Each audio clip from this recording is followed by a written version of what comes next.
All right, we're live. Okay, well, this was obviously a problem, but the good thing is we hadn't started the list yet. That is So good. for people who are just like get to the list, we're about to get to the list. So Yay. that works perfectly. So yeah, I know a few people are going to have to filter back in here. We had like 20 some people in here, and then it just dropped because of some camera glitch. I don't know what the hell happened, but we are back, We're back. hopefully some people will be joining us shortly. So how do you want to do this? You want to go through like your top 20 and then I tell you what I thought of those? How many movies do you have that are rated like 4.5s and up? Let me check. So let me check. I'm not sure. Yeah. I don't think I have as many as you. I was trying to be a little more like, I don't know. Yeah. I don't know. I was trying not to overthink it. 4.5 and up? Not 4 and up? No, 4 and up for me is 52, 53 films. So that would take too long. I'm doing 4.5 and up, and that is it for me. So it's only the cream of the crop. So it's basically the top 20. Okay. It's just not going to be numbered. That's it. That's the only difference. I will save kind of my favorites for last. So kind of technically it will be numbered to a degree. But yeah, there you go. Hold on. Apparently I was like a lot of 4s. Yeah. And not a lot of 4.5. Hello, Erica. So I'm going to jump into it. Okay. You can get to it when you get to it. So the first one I'm going to go with, since I'm kind of sticking to these 4.5s, let's throw in the werewolf movie, The Cursed, starring Boyd Holbrook. This one came kind of out of nowhere. It was released on Blu-ray for a very cheap price, and I picked it up like instantly because I was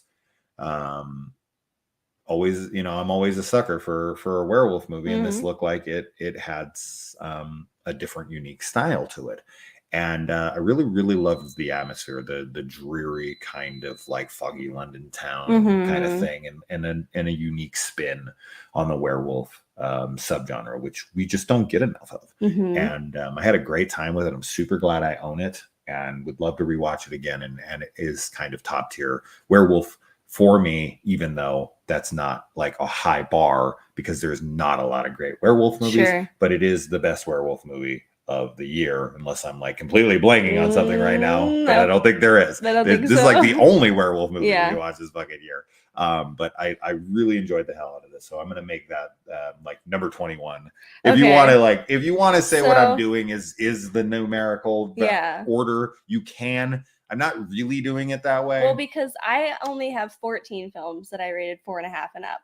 I have way more 4s. Like so, The Curse. So you need. I actually had as a 4. Okay, so if you can also throw. I have a lot of 4s on there as well. But if you want to pick a few other films to also talk about that you feel like should make this list, then you should follow that up with something.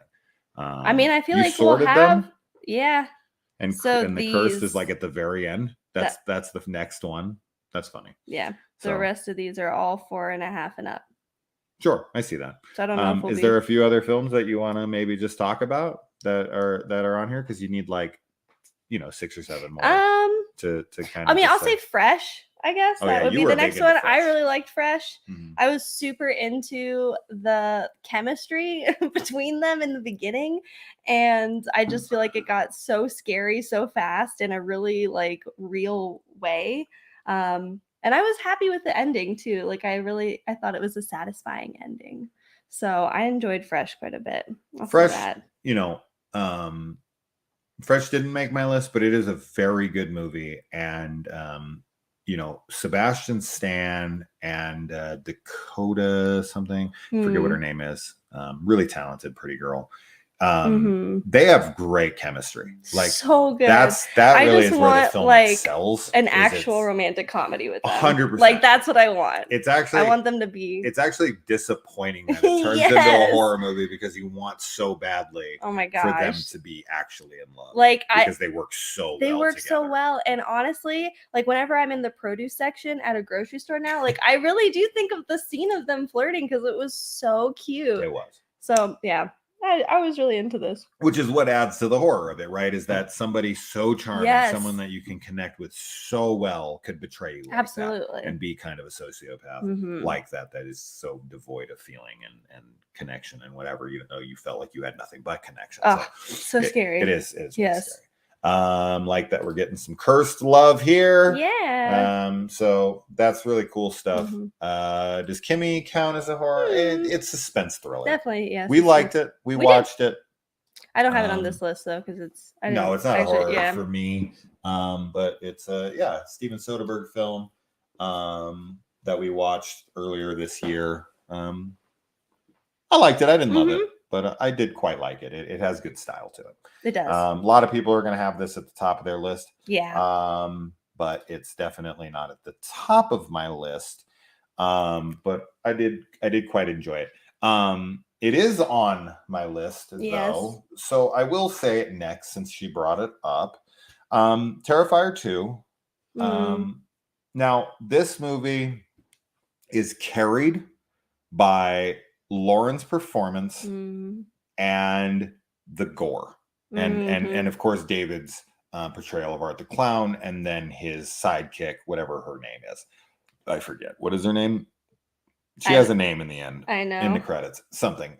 Pale face. Girl? Pale girl. Yeah, we both went with pale, so it's got to be pale something. I don't remember.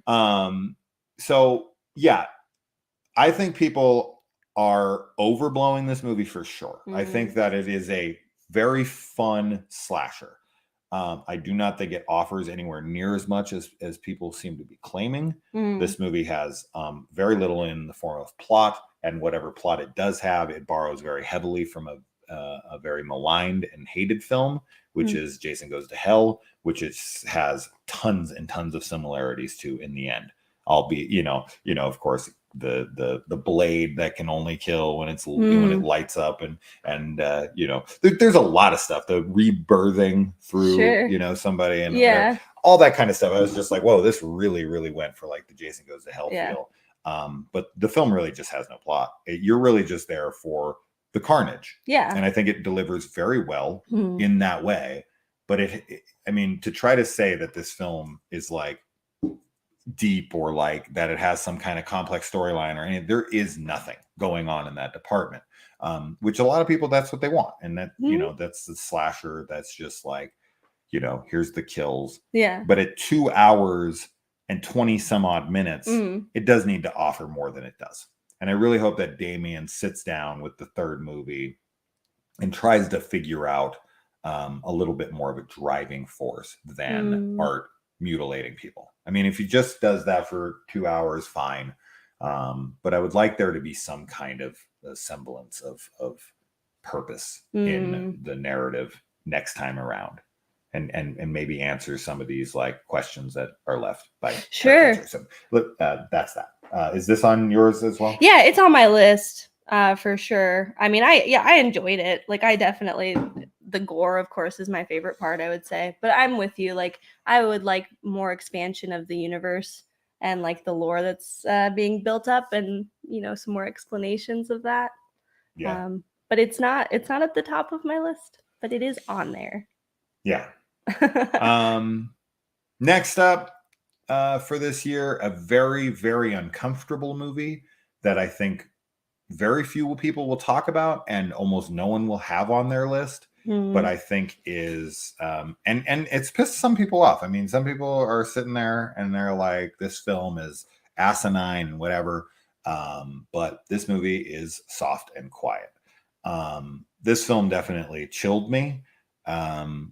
Now, is it horror? Is it not? This is definitely one of those movies where it's like you could have the argument, but I can definitely go with dramatic thriller and be fine with that title, but it's horror enough. It's like a home invasion movie gone wrong. And there's something about the way the racism is handled in this that was so like upsetting and real to me that I genuinely was a huge fan of it. And The fact that it was done to look like it was all one take, or some people have said it is actually in one take. And if that's the case, that's remarkable. If they really did this whole film in one take, that's incredible. That's for sure. Fucking might be the most impressive thing of the year. Yeah.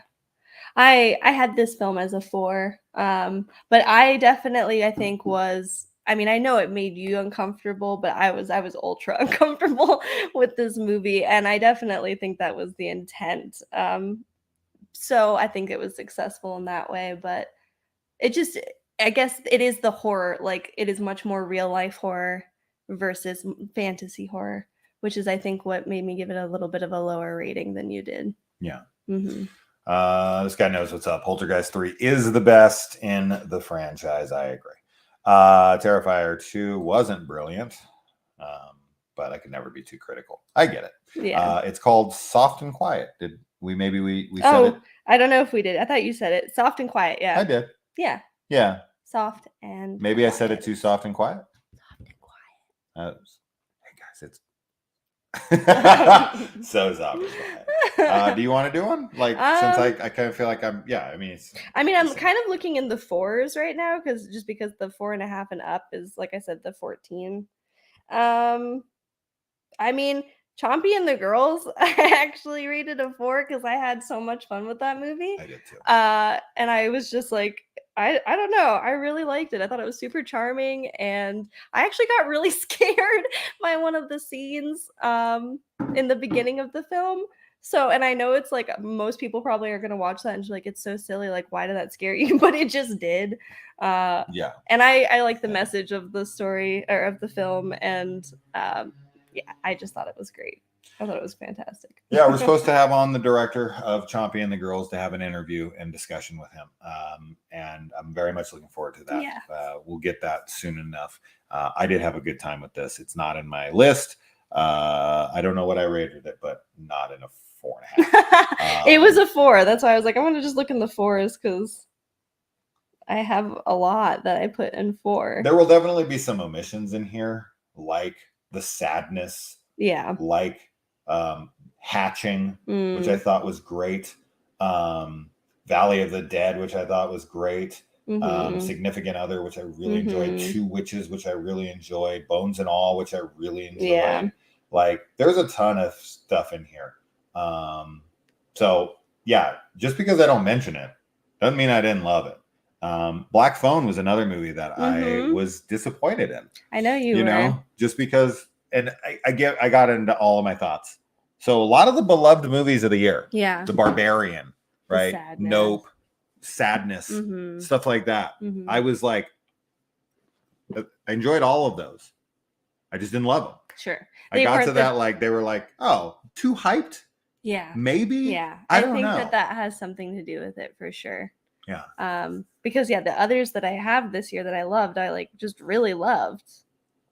If I'm ignoring anybody's comments, it's because maybe may or not have these titles coming in the future. We'll see. But yeah, I mean, there were so many cool movies this year. Yeah. Freaking The Last Thing Mary Saw, stuff like that that I really enjoyed. But anyways, getting back to the list. All right, next up for me, I'm gonna go with Day Shift. Oh, really? I had so much fun with this movie. Yeah, I had so much fun with this movie. This is just pure action horror fun. This is totally my kind of movie. The opening fight sequence between Jamie Foxx and some old grandma. Oh my god, it's so good. That reminds me of that movie. What was the movie? The one in the diner. I keep forgetting the title of Legion. Legion. Yeah. It reminded me of that. I just loved it. Great. I love seeing Scott Adkins. I'm such a big Scott Adkins fan. So seeing him as one of those brothers. The other guy, of course, is the guy from the show that I love, Shameless. I just had so much fun watching Day Shift. I know some people find it to be juvenile or whatever. I don't care. It's just a genuinely fun film. Super R-rated, super action-packed, super fun, big-ass movie. Yes. Big budget, yeah. fun sequences, great action. Yeah, it definitely is like 100% your type of film for sure. It kind of reminded me a little bit of like John Carpenter's Vampires meets like freaking some of the action sequences from like Kingsman or something. Like such a cool hodgepodge of like different genres and styles. So big thumbs up for me for Day Shift. You know, I was huge on it when we watched it. Yes, absolutely. Yeah, I know you were. I mean, I had it as a 4, so I also had a great time with it. And I like action, but I'm not as like in love with action as you are. Yeah. So I thought it was really, really entertaining. Yeah. Let's see. I'm gonna say just because people, well, not just because, but I'm gonna say Prey was a 4.5 for me. Nice. And I wasn't expecting that at all because she doesn't like Predator. I don't like Predator. Don't be too hard on her, guys. But this, I really loved it. I just thought that it was like, it was a lot more like the character study. I feel like that's one of the big reasons why I'm not super into Predator is because I couldn't relate or connect. And I was trying really hard to, and it didn't mesh with me. Sure. But with Prey, I definitely felt like I could. And I also thought that like the effects, like the way that the Predator looked was terrifying. Yeah, Amber Midthunder's character in the movie is definitely much more, relatable. Got a dog, to you. Like all of that. Yeah. Well, Prey is also on my 4.5 list. There's definitely some things I would have liked more gore. Right, that was my big complaint. Is I really wish the kills would have been more on screen, and it would have been a 5 out of 5 for me. That's the only thing that drove it down a little bit. But overall, an incredible Predator movie. I am a fan of every Predator movie to varying degrees, but this would probably fall in second place, right behind the original for me. So Prey is excellent and definitely deserving to be on my list, and thankfully yours as well. That's very exciting. Big fan. Prey rules. And if you name a title, I'm just gonna say yes, it's on mine as well, so we don't waste our time. This is why doing numbers is just it takes too much time. It's like, and my number 2 is this, and your number 1 is this. Because that's what we did last year, where like you would say a movie, and then I'd be like, the next one, that was my movie. Yeah, exactly. So yes, Predators is slept on. I actually rewatched it for the channel and was very surprised at how great it was. I also really like Predator 2 as well. Yes, Barbarian. I'm the same. I really like the build up, and then everything from like where it switches over to Justin Long's character from that point on, it just kind of took me out of it, but not all the way. I just always expected there to be more going on, and there's going to be, but we did our review. Hope you're doing well. Ex Barbarian and Smile were my top 3, with Terrifier being the 4th. Great year for horror. I agree. A banner year, y'all. Banner year. All right. Well, you did a crossover movie. I'm going to do one I'm positive will be a crossover movie for you as well. And that film is the insanely overlooked, the wonderfully fucking awesome The Passenger. Yes. So this is like 1,000%. Spanish film or like no, Argentina.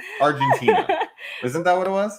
I can't remember, and we did this during our review where we're like, where was it filmed? It rules. That's all there is to it. That's all there is to it. You have 2 main characters that sit in the front of the van, and then you've got the 2 secondary characters that sit in the back of the van. And it is a monster creature feature type movie, but it is all about these 2 characters. This guy who oh my god, he's kind of I likened him to Ash from Evil Dead 2. He is, or I should almost even compare him a little more to Ash in Ash versus Evil Dead. Like he's kind of a dickbag. He is. He's kind of a questionable character. Yeah. He's hitting on an underage girl. He's Like, he's not a great guy. You love him. But you do love him. He's so charming. And there's just something about it that, oh my God, I was in love with the like dynamic in this movie. I just thought it was like very sweet, and all the effects that were really cool. You know, like it was another kind of unexpected one where we put it on and then we ended up just loving it. Yeah, The Passenger rules. I can't recommend it higher. For those of you who slept on it, you should watch it. You should, man. Right away. I love everything about the dynamic between the dude and the girl, who is definitely not underage, but in the movie, I think she's supposed to be like 17 or something. But man, and nothing inappropriate happens with them, but it's just like it's sweet. I don't know. It is sweet because there's like a daddy-daughter thing going on in it, but like kind of a little spicy. Yeah, like a little kinky-ish. The very smallest. We're probably the only people that think that. I bet everybody else watches it and they're like, what? Yeah. But it was great. It was really great. The effects were super cool. The story is really interesting. And it was wonderful. When I first heard of the idea of Prey, I thought it would be terrible. I didn't. I actually was very excited about the premise of like no technology and like, you know, more primitive people, you know, people in a more like archaic state of the world where they kind of already have to rely on surviving the elements. And you know, people were much more hardened back then, as they had to be to the elements and to predators. Sure. And so I loved this idea of taking them away from modern times. And then it really opened up this idea of like, oh man, what if the next one is set in feudal Japan, right? Like either like a samurai type of thing versus predators. Like I'm so into that would idea. Be really, really cool. So give me that movie any day of the week. Please, please. Yes. Thank you for bringing this up. Yeah, the van is a character in The Passenger. I forget what the Maria. It was a joke on like how they say van. Oh right. I loved it. I can't remember now. Thank you for bringing that up, Zach. But it was so in The Passenger, the van is a character. Yeah. Legit. It doesn't talk or anything. You have to watch it to understand it. We are pumped as well. So, anyways, I agree with one of these statements, not the other. That's okay. All right. Let's see. I'm wondering which ones are crossovers for us. How many 5s did you say you had? I have 2 5s. Only 2. I have like 9 films that I rated 5. I could definitely switch them to 5s in the future after like I just accept. The Passenger I had as a 5. Okay.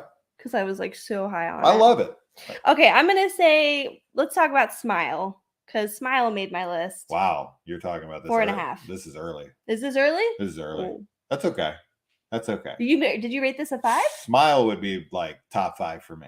Oh, top 5, yeah. I love it. I do too. But like all the ones up from this, I'm looking at the list and I just love all of them. That's fine. So, I'm fine with talking about Smile. Yeah. But if I had to make it a numerical order. But we're not doing that, so it doesn't matter. Smile would be somewhere in the top 7 to 5. Like somewhere in that area. It's so fucking good. It's definitely the surprise hit of the year, because this film could have been gimmicky, like forgettable, Blumhouse-esque Truth or Dare type of movie, which I don't hate. I actually like Truth or Dare. I mean, I've said that many times in the past, but what'd you think? Well, it was like you said, it could have been gimmicky, but it worked so well. And I was genuinely really freaked out throughout the film. I feel like when we were analyzing it too, I had a lot of fun discussing this film and kind of trying to figure out, what was like, how you could escape what was happening. And all of that was really, it was a cool, thought. What is it? That word? Thought experiment. Thought experiment. It was also our most watched video of the year. Oh yeah. It was our spoiler discussion, and I'm glad, because it probably is my favorite spoiler discussion outside of Halloween Ends. I think that was probably one or the other. I really enjoyed talking about both of those this year. Yeah, so Smile was just, it was so much deeper and richer than the film ever had any right being. Being kind of a gimmicky film of like, there's people who have a creepy smile, sure, but the monster is fucking phenomenal. The performance by, I think her name is Sosie Bacon, Kevin Bacon's daughter, is fantastic. Just such a wonderful payoff. Is it predictable in the end? Sure, I don't care. It's about the message. It's about what it's trying to say. Of course, the film is dealing with trauma. And if you're buying into that and you like where the film goes in that way, then it's all, I'm all in on it. Well, and I mean, also just the imagery. I feel like this had some of the scariest imagery in films this year. Like there are definitely scenes in it that I was just like stuck in my brain. It's imprinted. I will also say, I think Smile, I would give it the award for the best scare setups of the year. It is the best. It is the best horror film in the construction of its jump scares. Scares. Of course, yeah. Because they're not all necessarily jump scares, but yeah, I agree. Yeah, I think that's very rightfully earned. So I guess I would technically say this might be the best horror movie of the year. Sure, as far as like the technical, the pure horror version, like aspects of it, I think they work the best. The way that the director was able to set up the scares and how they landed. Yeah. Parker Finn, I think, is the director's name. Phenomenal job on his execution of the setup of gags. Yeah. So fantastic shit. Oh, it makes me want to like rewatch it like now. Sure. Because yes, it was wonderful. This is one I want to get on 4K for sure. It's a beautiful film. Expertly shot, fantastically directed. Cannot wait to see what this guy does next. I really hope he doesn't get like shoehorned in to making like a Smile 2. I know. Like I'll watch it. Yeah. I'll watch it for sure. And I would look forward to it, but I don't want him to like be forced into it. No, if he has something to say and he wants to make it, then I want that film to happen. We just want the like whatever original ideas and creativity, that would be great to see. Yeah. Not just like blockbuster, like give me the money. Yeah. So we talked about Smile much earlier than I expected, but that's okay. Sorry for bringing it up early. That's okay. Another one that I rated 4.5 that I thought was excellent, obviously, that was very unsettling. It really unsettled Kaylee when we watched it during a certain sequence in particular, was What Josiah Saw. Oh God, yeah. I was super into this. This had that Dark and the Wicked vibe to me. There's always a movie or two that comes out every year in the last maybe 7 to 10 years, right? Ever since like the A24 style of film that has that kind of really dark, dreary atmosphere, like thick, dark atmosphere, and a very hard focus on family, like The Witch, like Relic, like The Lodge. Like, I mean, there's a plethora. There really is. I mean, but I 9 times out of 10, I really love them. Sometimes you get a like, what's that fucking movie called? I've watched it like 2 or 3 times now. The one with Joel Edgerton. The What's Out there? What the fuck is that movie called? I don't know. But that was another A24 film that came out that I should have loved, and I've watched it multiple times trying to like the movie. It Comes at Night. That's what. Yeah, okay. And I just can't get into that one. I just can't for some reason. I've tried, but everything else that kind of falls into that wheelhouse of like dark family horror, deep, rich stories that have this kind of like off-kilter feel to them. Sign me up. I'm always into them if they can execute them. And I thought everyone in this movie was excellent. I thought the twist was great. I did not see it coming at all. And the performances, as I said, all great stuff. Really great atmosphere. you could definitely go and say, what did it all mean? Yeah. And I'm not 100% sure, but I think I have an idea. I loved it. Yeah, I know you did. I really enjoyed it too, but I was really disturbed by it, and it was kind of similar to how I felt with like Soft and Quiet, where I'm like, the movie is really successful, but I'm like, I don't like it almost for that, because it's almost too successful, if that makes sense. Yeah. The atmosphere, as you said, was probably like the paramount thing that I'm thinking of with it, other than that scene that I don't like, don't want to think about. Sure, but like that scene is so important to it is film, absolutely, right? And that's kind of what I mean. Like, I wouldn't really change a lot in the film, because I think that everything is done the way it should be done, but it is so disturbing for me. It's a masturbation scene, if you're wanting to know what the scene is. I heard this. Smile was originally going to just drop on Paramount Plus. It was supposed to be like an Paramount Plus original. Wow. But it tracks so well, they were like, we got to drop it, and the marketing, that's something we didn't even discuss during our review. I know. With that girl behind, in at the baseball game and all that stuff, where they're just sitting there. So scary. For like hours. They paid these actors to just sit there, and they would just focus in on them. And they didn't even promote the movie or anything. They're just putting it out there. And people were freaked what's out. Happening? Great marketing. Wonderful. Really great totally wonderful. So probably the best marketing of the year. Yeah, yeah, absolutely. Yeah. So that's how you should market horror movies. If someone said Smile is their favorite horror movie of the year, you'd be like, I would totally get it. I would totally get it.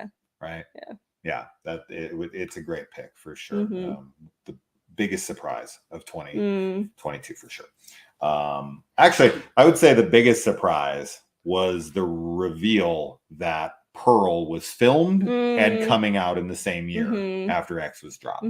That might have been the biggest surprise, but the biggest surprise in quality of film was in Smile, because I did not expect almost anything from the film. And yeah, so there you go. And so, you're next. Go for it. What do you got? Well, I'm gonna say. Yeah, I'm jumping all over my list. I know. I'm gonna say Men. Okay. I was thinking about this quite a bit, and I actually really, really, really enjoyed Men. I feel like it is such a surreal movie, and I'm really into that style of horror. Yeah. The kind of cosmic, Lovecraftian, just like what the hell is going on.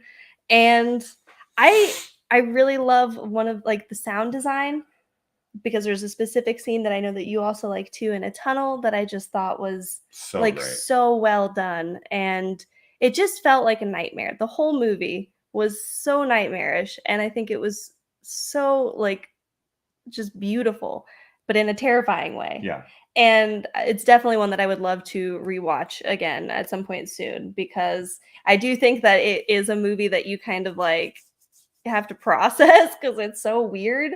But I would love to revisit it and see how I feel now. But I mean, as far as the year end goes, it's up there for me. Yeah, this is a film. It is also in my list of 4.5s. I love Men. I am totally gay. Yeah. I am totally into men. Mm-hmm. But, Alex Garland is someone who is kind of a gimme at this point for me. Whatever he makes, whether it's Annihilation or Ex Machina or even the show Devs or whatever, I'm just I'm in, I'm there. The guy is so smart. He writes such interesting thought-provoking scripts, and this is that kind of film that can really piss people off, and they can see it as some kind of feminist agenda written by a guy. I guess he's a fucking cuck, simp, whatever. But man, yeah, I love it, and I'm gonna piggyback this one with a very similar film, which is Resurrection. Yeah, that's a good piggyback. So they are very, very similar, especially in their end sequences. They're eerily similar. In there, and do have similar things to say. But man, I loved the performance from the lead in Men, Jessie Buckley, as well as Rebecca Hall in Resurrection. Both had stellar leads. But between the two, I did prefer Men over Resurrection, just because I found the unsettling nature of Men to be retained throughout, and also the artistic choice to make every man be played by the same actor. Yes. Yeah. And the way that is effectively done, and the creepiness that it adds to, like, when he's the kid, oh god, and stuff like that. And the way they handled the end scene is much better in Men than it is in Resurrection. And had I seen Resurrection before Men, it would have been cool to see like that version than a better version. But we saw it flipped, and I felt like Resurrection kind of suffered from that. But Resurrection is a really good follow-up to The Night House. I know it's a different director. That's Bruckner, who did Hellraiser. But the director, obviously I'm connecting them because of Rebecca Hall and a similar type of performance. She's a powerhouse, and she brings it here.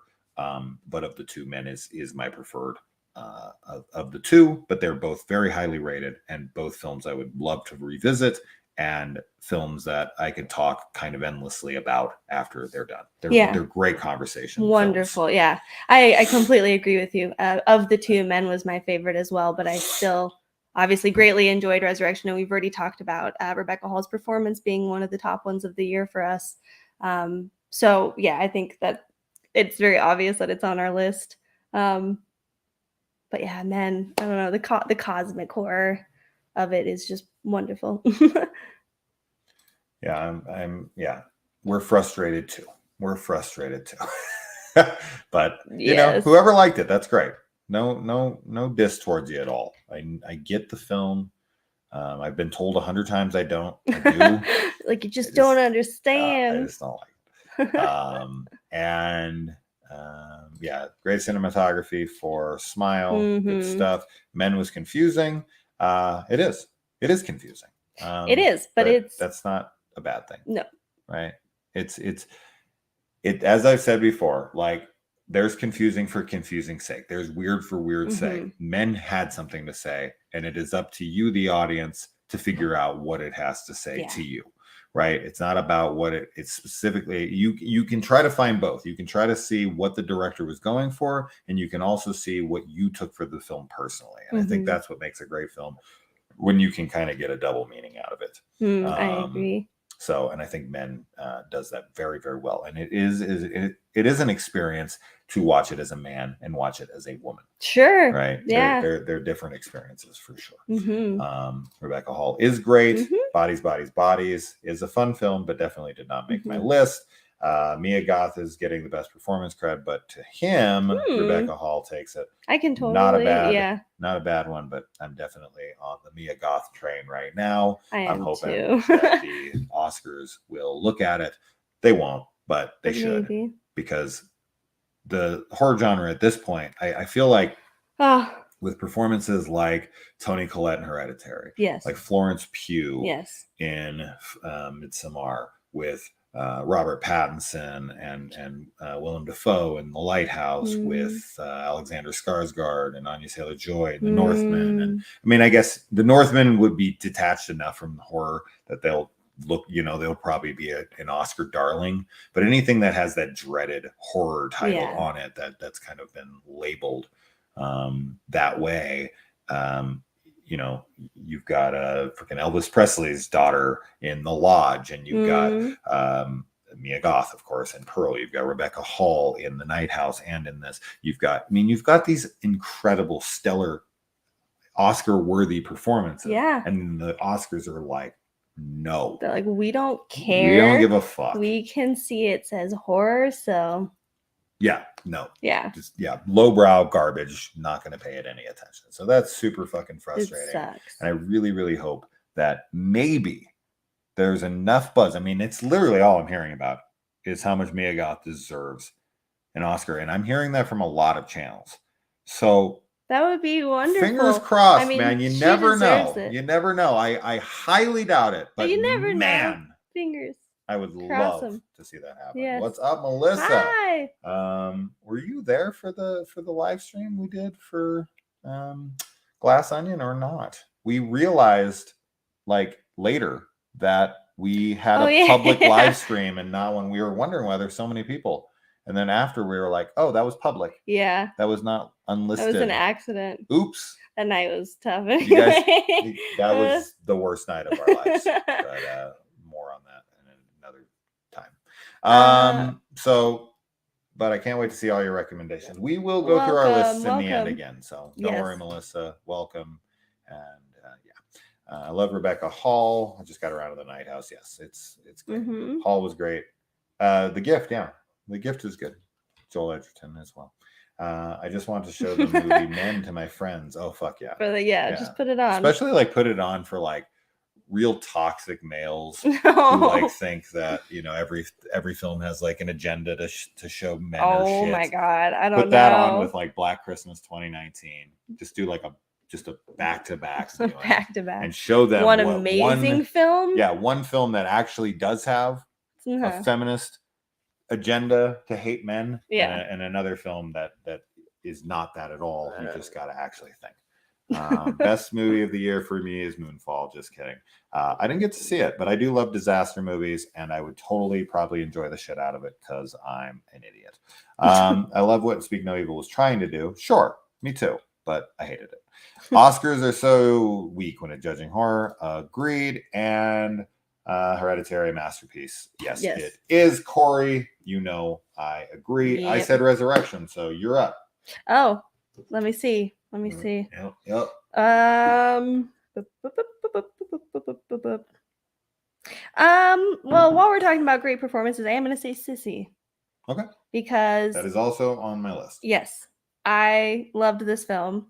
I thought that she is beautiful and adorable, and it was actually, I felt so bad. I felt so many mixed things. Like the movie just takes you through such a gauntlet of emotion with her character, and I just feel like she carries it so well. Like I'm with her for the whole journey. And even at the end where you're just kind of like, I don't know, but I'm kind of like, it's cathartic, and it was great. It was just a great performance, and the style of it too I really enjoyed, especially the opening.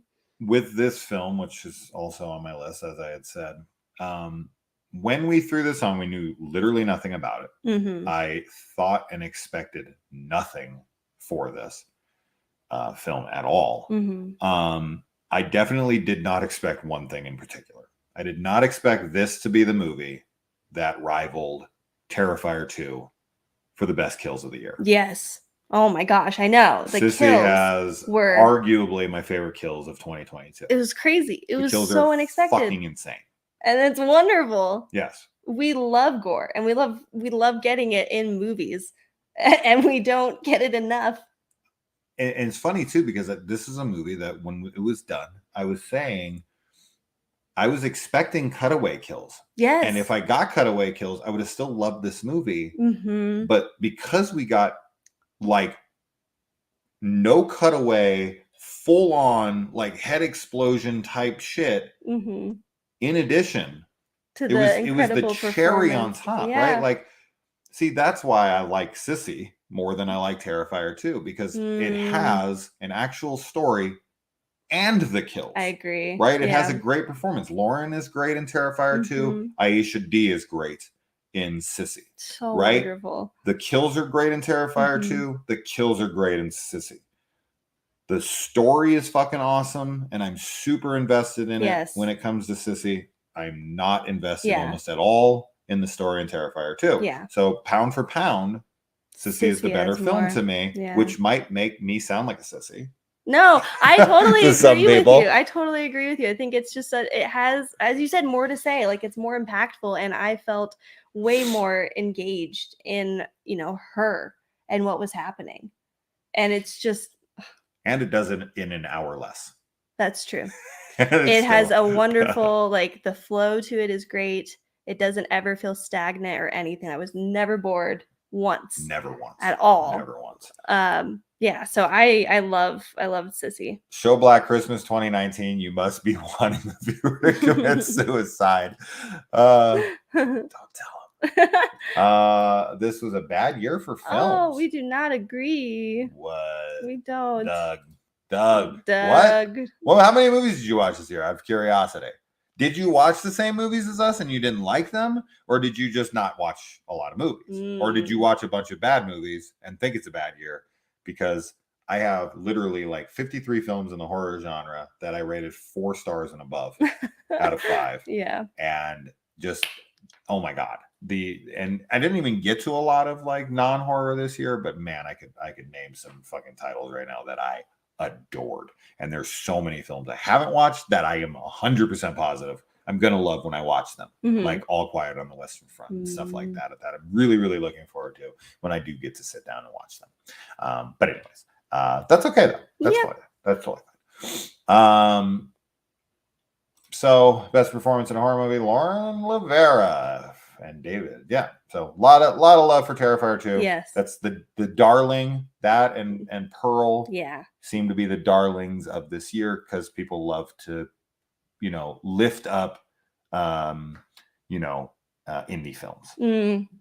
People love to reject Hollywood and they love to boast indies like they're the greatest fucking thing ever. And I'm not disagreeing. I love when indies are successful and when they land, but Hollywood films can be just as good. Sure. I don't care what anyone says on that. Masking Threshold. Yeah, we got to check this out. This is Paul Shunk, a good friend of mine. Hello, Paul. Thank you for stopping by. A great guy. So everyone should be very thankful he's in the group. Would you ever consider doing a top list of Shudder originals for the year? Well, technically, we are kind of doing this for Brett's channel. Soon, we picked some titles for them to vote on, and then we're going to announce the winner. It's Deadstream. That's what it is for us. That is what it is for us. The best Shudder movie of the year is Deadstream. We'll see what everyone else says, but they're wrong. It is the best. So I could definitely give you the list that we made for the votes, which was the top 6 for us. I didn't put up the 6th finger. In fact, I think I put up 4. You're like the top 6 for us. 6. I don't know what the fuck I was saying there. Deadstream was great. Yes. Do you guys still like Ends? We'll talk about that soon. Wink. Sissy with style and substance. Yes. Run, sweetheart, run. Could have learned from 1,000%. I know. I mean, she was a bigger fan. I liked it. All right. Yeah, for sure. It's not up in the tops or anything, but I watched a lot of movies and thought most of them were bad. Terrifier 2, the film people creamed over, was just meh. Okay. That's your opinion. And that's great. Was pretty solid. Nope. Just kidding. Such a stupid joke. Moloch is probably my favorite horror film of the year. I love it too. It did not make my list, but it was a 4. I think I had Moloch as a 4 too because I was really into it, and I actually really liked Something in the Dirt, but I don't know if I think I rated that either a 4 or 3.5. I'm not sure. I did get to show Kaylee Spring. Yes. Which she loved. Oh, it was so wonderful. Midnight Mass was my favorite horror. That was not this year. That was last year. This year would have been Midnight Club. Yes. If that's what you mean. I know the menu isn't horror, but I was so impressed. More to come on that. Okay, moving on. Next up, another one I know Kaylee will want to talk about as well. Well, no, I guess I'll say The Innocents next. Oh, okay. The Innocents is a great film. Yeah. It's a tough watch. It is a very realistic look at what it would look like. I feel like that Austin Powers joke. But anyway, on what it would be like if little shitty kids got superpowers. Very realistic. And they were kind of lower level superpowers that they could just kind of do small things with. And the shenanigans they would get up to if, it's kind of Brightburn, but on a more indie level. Right. I know you didn't see Brightburn, but no. Brightburn's like if Superman went bad. But this was more like grounded, quite literally, because no one can fly. I'll think of his name, I think. Whatever. So what do you think of that? Yeah, I had this movie as a 4. I mean, it was good. It was definitely good. I know that it was like before we were gonna watch it, we heard a lot of people that were saying it was probably gonna be their favorite of the year at the time. And I mean, there's just some really hard scenes to watch. You know, it was an emotionally tolling movie. So yeah. I don't know. Don't point to her. We're not going to associate those scenes with her. She's protected. Yeah.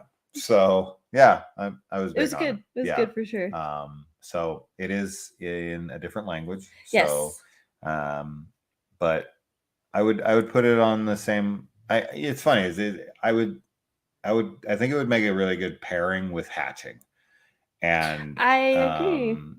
That didn't make my list, but it could have. Mm-hmm. I really enjoyed Hatching as well, so that's a real quick one. But what did we think of Exorcism of God? We shut it off, and I'm not sure why. I can't remember. Are we worried about season 3 of Chucky? Sure, until they renew it, I'm always worried. But they better, or else. Hellhole was very good. Really liked the ending. The CGI was not good.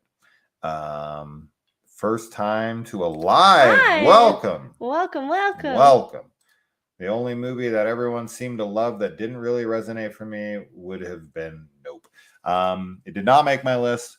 Jordan Peele movies always fall somewhere in like a 6 to a 7 for me. I'm always like, I like them, and that's it.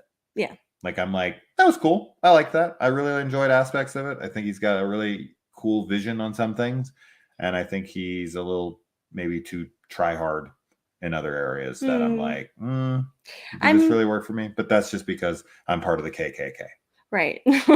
I'm very excited to watch Wendy in the, what is it? Wendell in the Wild? Oh, yeah. Which we're going to watch hopefully maybe this weekend. I think it's just Wendell and Wild. Wendell and Wild? In the Wild? Not in the Wild. Not in the Wild? Sex in the City. Wendell in the City. Yeah. But Nope didn't make a 4.5 for me, but I did have it as a 4 because I quite enjoy Jordan Peele movies. I don't know. I have a good time with them. Yeah, I like it. I want to see more. I enjoy him. Mm-hmm. But I've never. But it wasn't a love. It was just like a Jordan Peele solid, film. I will say good film. Yeah, never loved a Jordan Peele film. I want to. Mm-hmm. But I always like the ideas. Yeah, I like the ideas. I think they're very. I think there's some cool executions. Mm-hmm. There's a lot of style, but the payoff is always, I don't know. Okay, something's missing with the payoff for me, always. So that's my take on it. Other people are huge Jordan Peele stans, as the kids say. Stans. Like Jotaro. So that's that. Yeah. So The Innocents. Okay. You? What to say? We're getting down into the. I know. That's why I'm kind of like nervous because I don't know. I have a bunch. Let's see. I will say that Shepherd was a movie that I know we both really liked. I don't know if that made your 4.5s. I think it was 4. Mm-hmm. But I was no. No, it was a 4.5. I thought I loved it. Yeah, because I really into the atmosphere. Great folklore. Yes. Really, really great folklore. And yeah, the atmosphere, just the island, like something about like that English, Irish, like that island, European island kind of vibe that's like really secluded. I just think that works super well with horror. It's a scary location. Yes. And this was another film that was just like a nightmare. Yes. It felt like you just were watching somebody's like chilling visions. This would pair really well with Possum. Yes. Yes. Same kind of tone in some ways. Yes. Although I think that Shepherd is much more surreal than Possum was. Yeah. At least from my memory. It's been a little while since I watched Possum. But this is the film that I think everyone felt Caveat was. Yeah. Yeah. Yeah. That's a good way to put it. Yeah.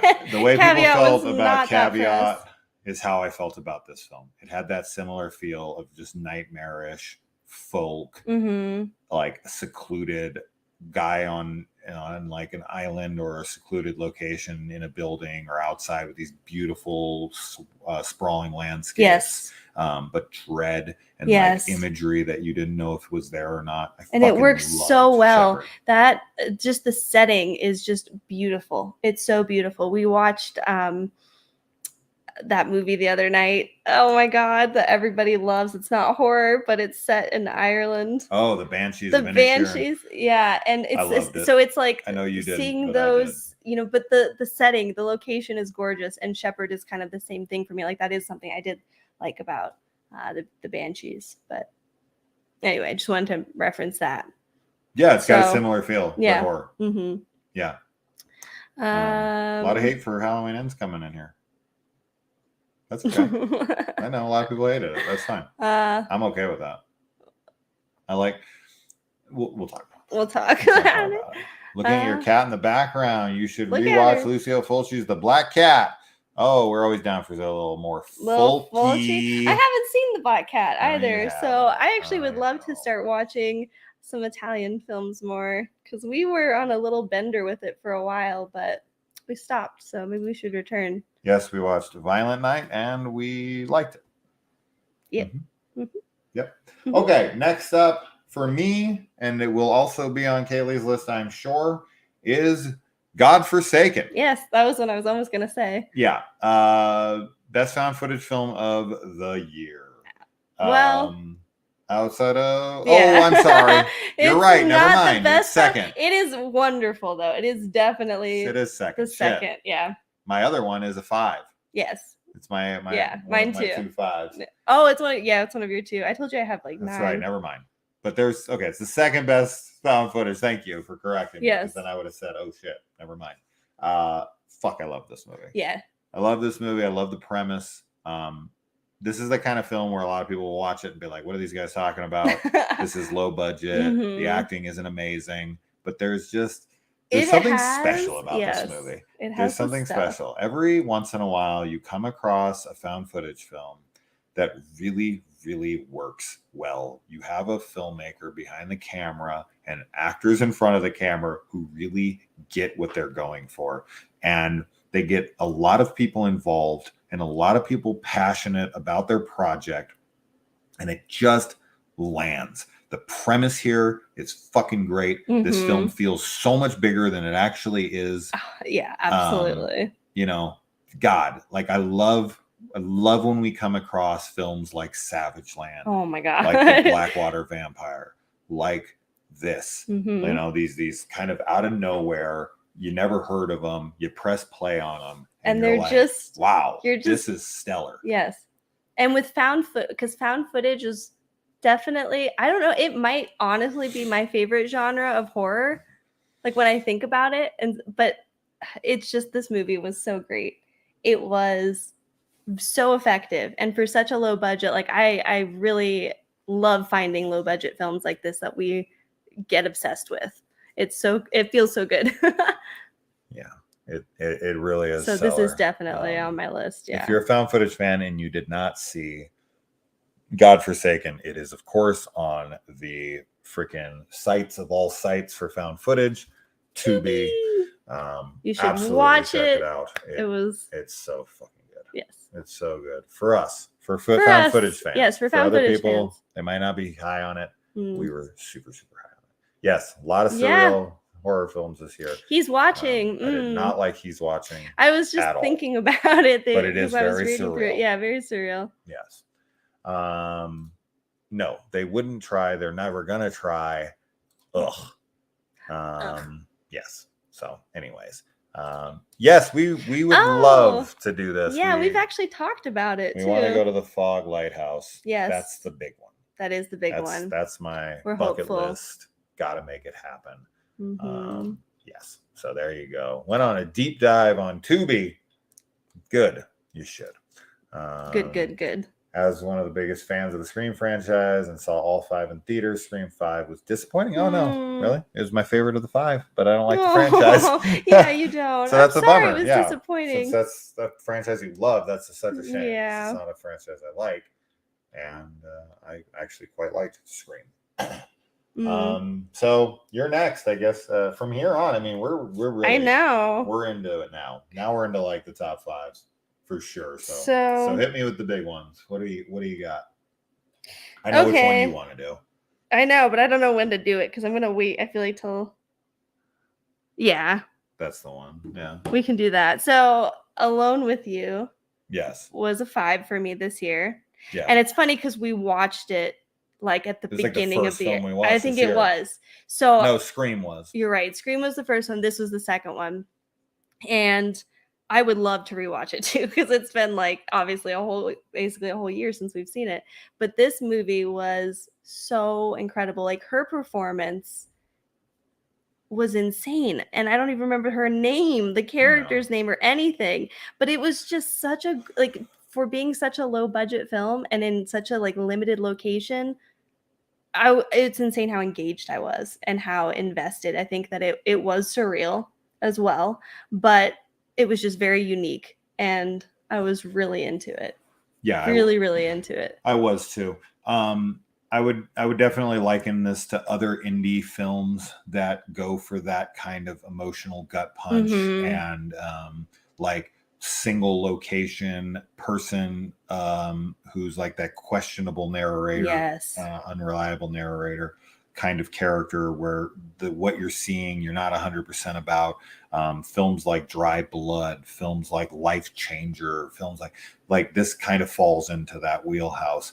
And I am a big fan of the isolated location, the person in a room or a house that isn't 100% on what they're seeing, like The Last Will and Testament of Rosalind Lee and stuff like that. I am a big fan of those settings. And it is hard for a character, a single character to carry a film like this for 95% of it by themselves, and where they're kind of reacting to or checking voicemails or talking to someone who you either can or can't hear their voice in return, but you're mostly only seeing them, or maybe someone on a screen that they're FaceTiming with or something. But it is primarily focused on them and their performance, and you really, really have to land that performance for it to work. And this one really, really worked and resonated with us. Yes. This was very early on in the year. We watched like this and like Shepherd, and we were like, oh, this is already like really starting off as a really, really solid year. As of right now. So and just like the isolation part, I think is really big, because it's like what I would imagine, like if you were going crazy and you were by yourself, like this is the kind of thing that you'd be seeing or experiencing, and it just encapsulates it perfectly. Wait, what is that? It won't. Why is there an ad on your? Oh no, that's not. It's not an ad. It's a poster. Like, what? See that symbol? I can't. There. It's kind of the poster. I don't know why it won't show up. That's godforsaken. Anyway, she felt her anxiety. Yes, 100%. It was so visceral. Yes. So visceral. Yes. See, Rochelle knows. Yeah. See, we got somebody. We got one person. What's up, Ricardo? Hello. The Autopsy of Jane Doe. Was that in reference to something else? Because that movie is old as fuck. That's been out for a few years now. So all right. So next up for me, I don't know how to accompany that one. I'm gonna go with probably, I'll say, the most underappreciated film of the year.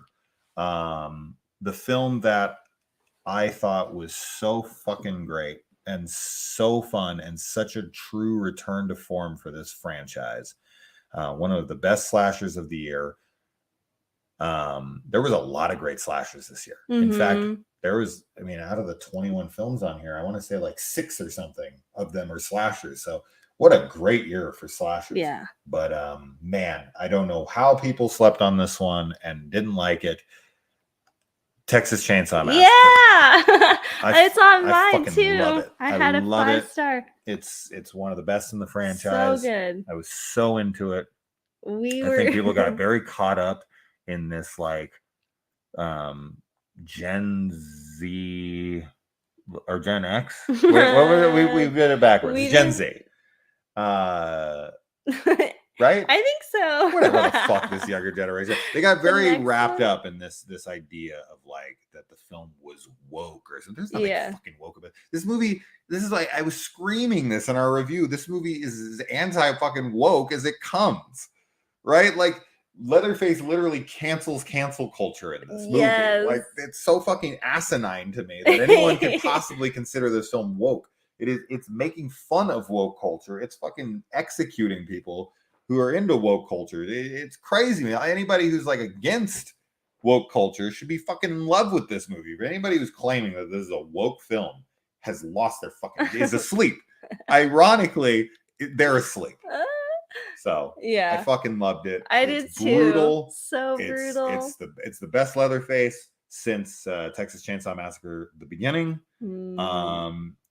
Fucking rad movie. Such a rad movie. I loved it. I loved it. A true return to form for this franchise. A very welcomed one. And please give me a sequel or two to this story. I want to see that girl come back. Oh my gosh. Yes. Oh, give it. Yeah, I 100% agree. It was so rad. Leatherface coming out of the water and all of that. So good. Makes no sense at all. I don't care about his age. I know. I don't care how high he can jump out of water. It doesn't matter. I don't give a shit. It doesn't matter. No. I loved it. And I also love, what they did with like a legacy character. Yeah. Mm-hmm. I think that was, because especially with like Scream and then, with the Halloween franchise, like there's all this buzz around legacy characters. And I feel like this handled it perfectly. I was so happy with it. Yeah, I would. This is another one. Like I would love to rewatch it. We were just talking too the other day before, we were going to do this, that we would love to go back and rewatch like all of our, top 20s. We have no time to do that. we can make the time. So, honestly, I don't really have a reason why I wouldn't give this a 5. Like, I genuinely have no complaints with this movie. I loved it from beginning to end. This is one of those films that I just, from the moment it started, I was so on board. The kills were fucking great. The characters were really funny and like, or heartfelt. Like I really liked the sisters and I liked that stuff.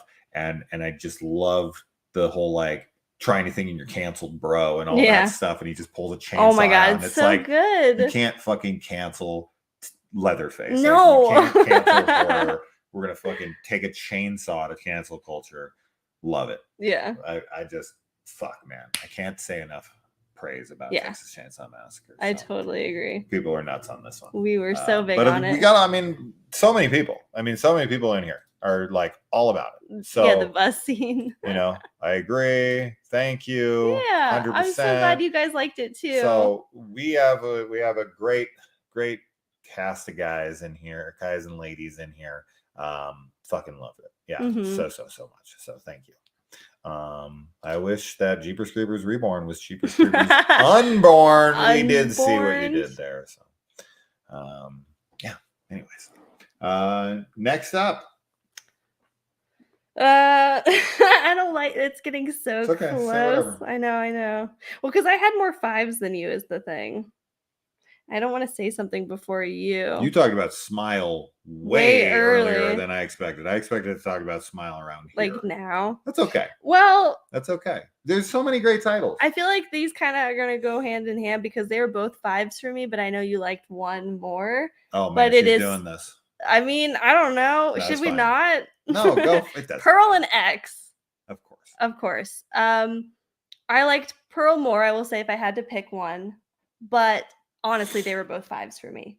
I just thought that they're perfect. They're so perfect. Everything with the unhinged female like killer, I am there for. Like I want more of that in film, and I always talk about it. And especially, with like a slasher, I want to see it. And I feel like, with X, we got that, and then obviously with Pearl too. And they were so just perfect. They're so perfect. Yeah. I mean, obviously, we can sit here and praise Mia Goth. Yes. Because that's it. Right. I can sit here and talk about how good looking Mia Goth is. we can talk about Mia Goth all day, is the point. Yeah.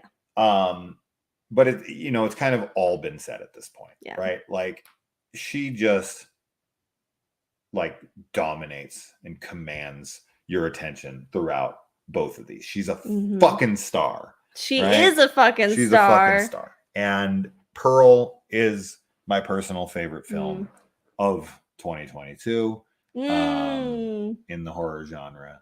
I love it. It's definitely if I have to rank them, it is number one. It's remained number one since I saw it. I can't say enough about it. Good.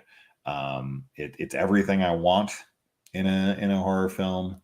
And X is very, very close. Yeah. Like, X is fantastic. Everything about the movie is wonderful. So yeah, I mean, and I said this earlier, and I stick to this. If Maxine is as good as Pearl and X, it will be the greatest horror trilogy ever. I mean, yeah. Without a doubt. I don't see any contention. No, it's phenomenal.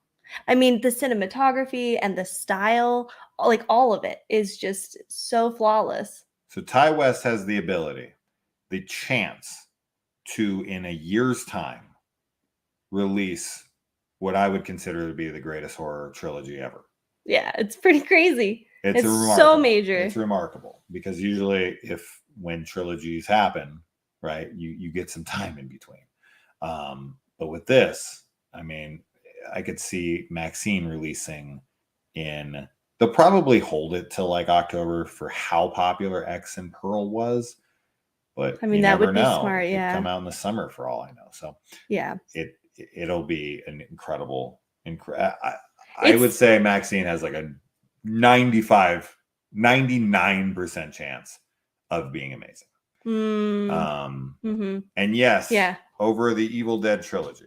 And the reason because Evil Dead 1 and Evil Dead 2 there's no story like retention there. Yeah. Right? Like, that's not really a trilogy to me. Even though it technically is, you can say anything that's 3 films as a trilogy. Sure. And because it does have Ash, like, it's like, sure, I guess you could consider it a trilogy, but Evil Dead 1 and Evil Dead 2, there's that whole argument, it's a sequel, it's a this and that. Evil Dead 2 is a fucking remake of the first movie. I don't know what crack people are smoking when they try to fucking be like, no, it's because no. No, Evil Dead 2 is a fucking remake of Evil Dead 1, and it's fine. So it's not really a trilogy. But with Pearl and X and then Maxine, like, the story blending seamlessly and following these two characters and their interaction, it's just... And it's meant to be a trilogy. It is... I mean, the themes that we get in X and Pearl are so complementary to each other. That obviously with Maxine, we're going to get hopefully something, that links to it as well. I don't see how it could be anything less than that. So... Yeah. Yeah, it's... Yes, Ti West did House of the Dead, which I love. And we have a poster of framed on our wall in our bedroom. Yes, we do. Because I love it so much. All right. So I will do this one so that you can do this one. I know you want to say this, even though I loved it just as much as you. It's okay. I'll let it be yours. I will do... There's only going to be 2 films left, I think that's right. And I will say Deadstream. Yeah. Deadstream is a 5 out of 5 for me. It is the Evil Dead film. It's like the offshoot, like knockoff Evil Dead film that works in every imaginable way. It has a very charismatic, hilarious lead that carries the film so wonderfully. Joseph Winter rules in this role, and I can't wait to see more. We did get to see more in VHS 99 this year, where they did a really rad segment where they went to hell. But sticking to this movie, his performance rules, the comedy lands, the horror lands, The effects are amazing. The story is freaking great. The comedy is perfection. Just, I could not come up with a bad thing to say about this film if I tried. Everything about the film, the way that they utilize the found footage aspects, the way that they incorporate the cameras, the way that they incorporate the story, the way that they kind of parody and satirize influencers, the way that the creature effects, the amount of creature effects that they have so many different ones, and they all work so well. The makeup work, the effects work, stellar, practical, amazing. Yeah. I can't 100%. I genuinely can't say enough good about this film. Deadstream is fucking phenomenal. It really is. It is like I can't think of a film that is more perfect with horror and comedy. Like, it is really basically flawless for everything with that. It was so funny. It was so funny. And there were some scary moments, but like the effects and the visuals and everything were just incredible. So yeah, this is definitely a major hit for the year for us. Yeah. I had to silence somebody because they were just, I don't know what they were trying to convey to us, but he's an excited guy. There's nothing wrong with that, but no one gives a shit about the things that you're saying. Sorry. I just have to keep it real with you. So yeah, Deadstream. And we're going to keep the most controversial opinion of the year for last. And I'm fucking ready. I'm so ready to fight everybody over this movie. All right. So it's fine if you don't like it. You know what we're going to say. I don't care. I love this movie. Go ahead. My favorite film was Halloween Ends. Yep.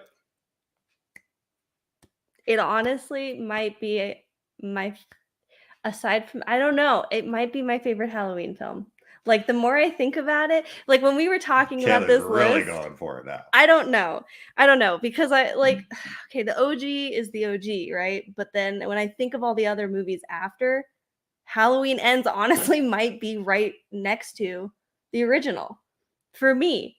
Right, because it works for you. So good, and it connects to the other, like to the new trilogy, like everything in it makes the other films make sense. It makes them better for me. I've been somebody who's been on board with Halloween 2018, with Halloween Kills. Like, I love those movies, and I know a lot of people didn't like them at all. Fuck them. But I don't care about that. I think that Halloween Ends makes the other two so much better. I really do. And I am so there for Corey and for Allison and for the romance and for all these things going on in the movie. I just think it's perfect. It's so perfect. And it has such a wonderful Halloween atmosphere to me, even though like it doesn't feel like the original, but it definitely feels like a Halloween movie for me. The only reason I'm so dismissive towards the naysayers of the film, I don't care if someone has a difference of opinion with the film. That's fine. But it's the level. It's the level of toxicity towards the film. It's The Last Jedi. It's The Last of Us Part 2. It's every year there seems to be a film or two or a video game or whatever that sparks such controversy. And people are so ugly to each other on both sides. There's assholes who are also like in love with this movie and talk down like, oh, you didn't get it. They got it. They just didn't like it. And that's totally fine. But it's just the only reason I'm being dismissive towards the haters for this movie is because the people that we have come across who hate this movie, it's become a fucking religion to them to hate this film, and for you to know that they hated the film, and for them to try in every aspect of their fucking life to get you to hate this film and understand why you have bad taste in movies because you like the movie. I love it. And that shit to me, because it isn't the same. Because there can be people who will say on the opposite flip side of that stuff, well, you guys really want to make people see why it's a good movie. To me, that is different. Making someone enjoy something, making someone like something they don't like is a positive. It is a good thing, right? When somebody loves something, you try to knock them down. Yeah. When you try to take something away from them that they enjoy, that's not a good thing. That's not positive. No. So it isn't the same thing to me.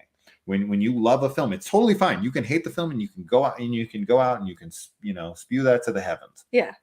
But attacking people on a personal level over their love for I don't think you should do that for any insane. any kind of art or media. Like, you don't need to attack people for their love of something. But this movie, like, I love all of the risks that it took. I am so there for what it was doing and what it does for like the lore for Michael Myers and the town and Laurie, like everything that it does, I think it does perfectly. And I know that it was probably off-putting for some people because it is so different. Sure. But it worked incredibly for me. Yeah. And it's the most controversial film of the year. No doubt about it. There's nothing even close. And that divisiveness has always been something that seems to work for me. And it's not in a contrarian way. I don't give a shit what people think about movies. I think anyone who's followed this channel for a while at this point and has known me over the years knows that I don't follow any trends of any sort when it comes to film or movies or TV shows or video games or fucking politics or whatever. I don't care. I say it how it is. I say exactly what I think and how I feel.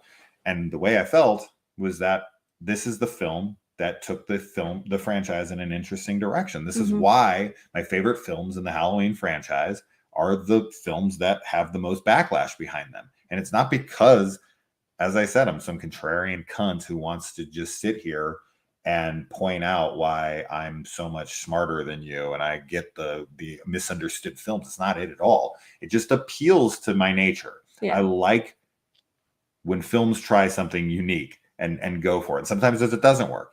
Sometimes there's a Freddy's Dead. Sometimes there's a Jason Goes to Hell. And they really, really jump the shark and it doesn't work. Yeah. Right. But like if you take the Halloween franchise, of course I love the original, right?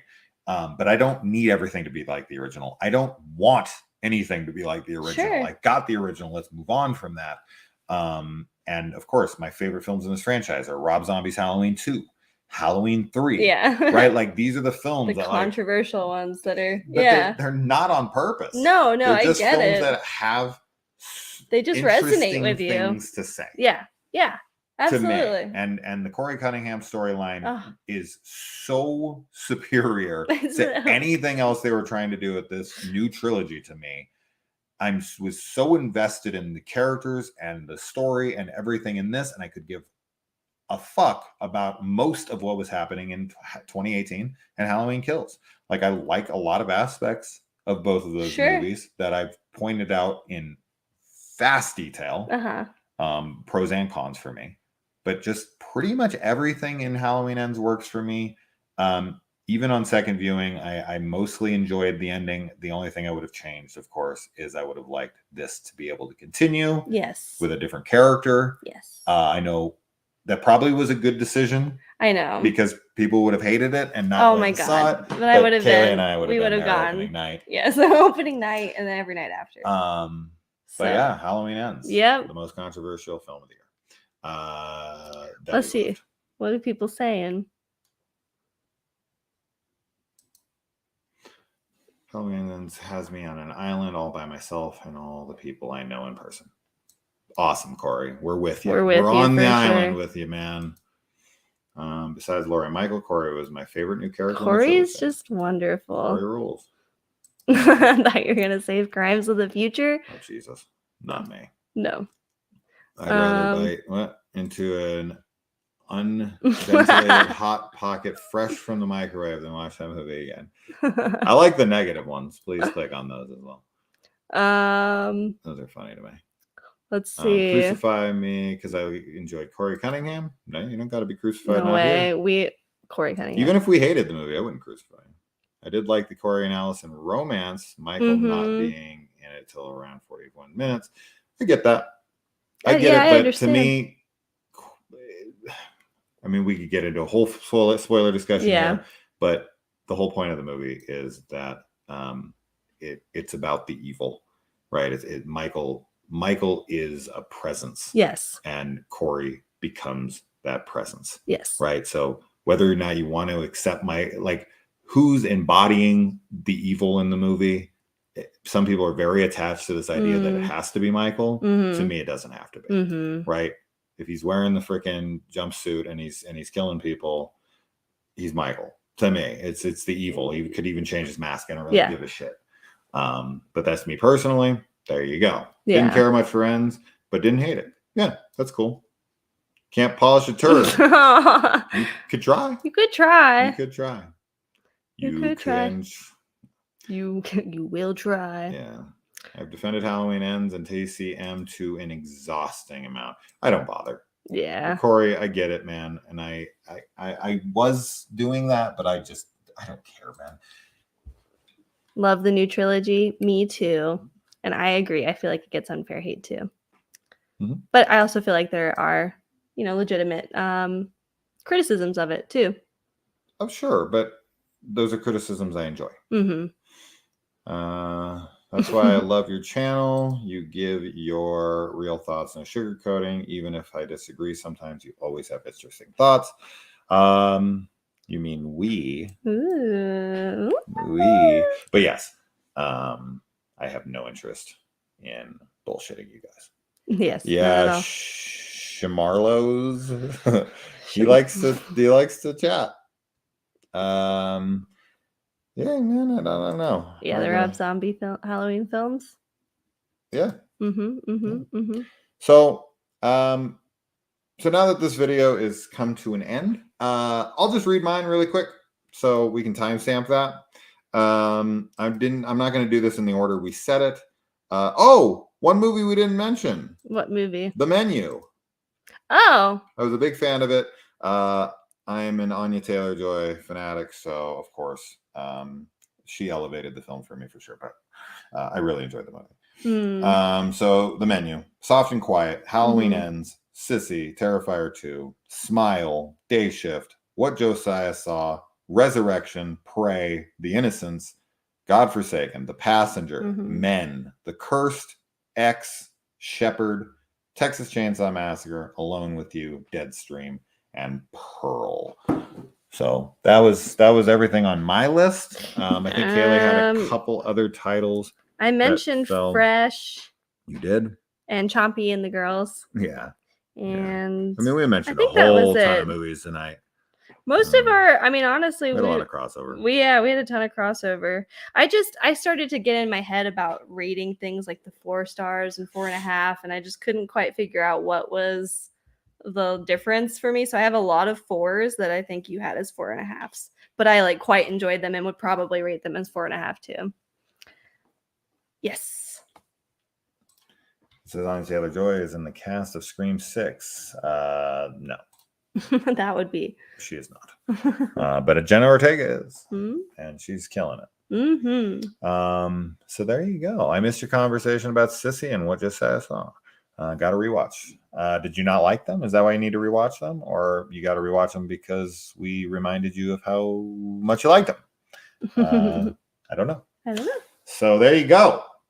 We had a little bit of a mess up in the beginning, but yes. I guess StreamYard is the way to go because every time we try to stream through YouTube itself, it fucks up. I don't know what's up with it. So we just got to go through StreamYard. It's not that hard.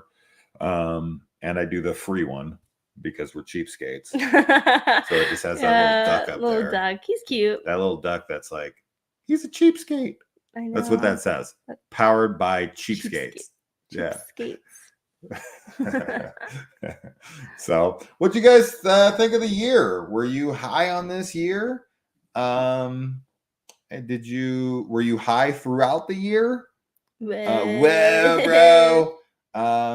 Yeah, I mean, I already went through some other ones that did not make the list that could have, like She Will and Moloch. Sure. And the Andy Baker tape. Yeah, I was just gonna say Significant Other, which both of us really enjoyed. Incantation, I also really enjoyed. And all Christmas, Bloody Christmas. Yeah, I mean, Mad God for me. Films that were like lower. I had such a good year. Yeah, I had a lot of fun. This is such a good year. Because even a lot of these ones that are like lower, like a lot of them I mostly enjoyed. Oh, I forgot another one that was amazing. Grimcutty. Oh my God. How could we forget? How could we forget the Grimcuts? Oh man. Fuck that movie. That was so rough. So bad. That was so rough. So bad. Let's see. How was the year? Oh, you love them both, missed the stream. Yeah, we chatted about it just a little bit. Pretty solid year, Ricardo. Yep. Douglas disagrees. Douglas, I know. I'm sorry. Maybe next year will be better. I want a list. I want Douglas to send me a list of movies he watched this year, and I want to see what he thought was terrible, because that's crazy to me. I just like he's the only person, literally, that I've seen say it's a bad year.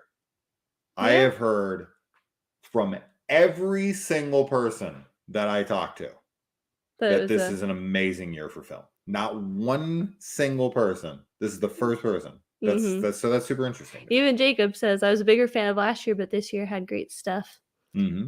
Great year throughout. Yep, indie films for sure. Oh, Casey, Good Riddance 2022. Oh, yes. Good Riddance to December, bro. Oh, my God. December's been rough for us. Oh, my God. Pretty good year. We have like 5 or 6 reviews coming tonight. Yes. Just so you guys know, we recorded like 6 freaking reviews. I did one for Terror Train 2, which I did watch. Without me. Because I'm a masochist who seems to not have been able. We have 1, 2, 3, 4, 5, 6, 7 reviews coming. We watched White Noise tonight, which we reviewed. We reviewed the TV anime series Chainsaw Man. We reviewed The Apology, which is currently streaming on Shudder. And When the Screaming Starts. A comedy horror film in the likes of Behind the Mask, The Rise of Leslie Vernon, and What We Do in the Shadows. And the last one was Blood Relatives. Blood Relatives, another Shudder film. Yep. So yeah, we got a lot coming. Have y'all watched any anime? There you go. Yes, we watched Chainsaw Man. Yes, and we're currently watching Jujutsu Kaisen. Damn Dirty Ape. Yes, and we also started My Hero Academia as well. 1 episode in. 1 episode. We're only like 3 episodes into Jujutsu. Yes, I know. Jujutsu White Kaisen. Noise TV show. No, it is not. It is a movie directed by Noah Baumbach, starring Greta Gerwig and Adam Driver. And it has a horror label and has some horror scenes. So we definitely included it. Really good movie. For people who like you can watch the video. So thank you guys for joining us. Thank you. That's the year end. I mean, we watched like Jesus, what did I say? 125 horror films in 2022. And I liked I have like a 3-star and above, so I at least liked like 94 of them. Yes. So man, for me, a wonderful, wonderful year. Resurrection made our list, so yes. Yes, it did. It did. There you go. Yeah. I traveled to China. Bye, Shamarlos.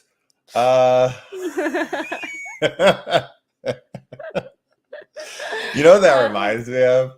That reminds me of in Hostel when Oli is just like, I go home. It's so good. I shouldn't have blocked him. I should have fucking just encouraged more from Shamarlos.